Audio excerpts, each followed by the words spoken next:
¿Y qué, Miquel? Otra vez perdido el tiempo. Ya vuelvo a estar jugando con los bolígrafos.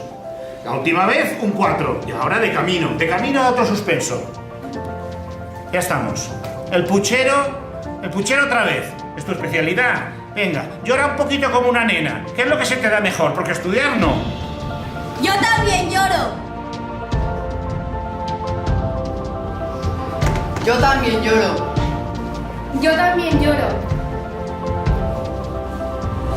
Yo también lloro.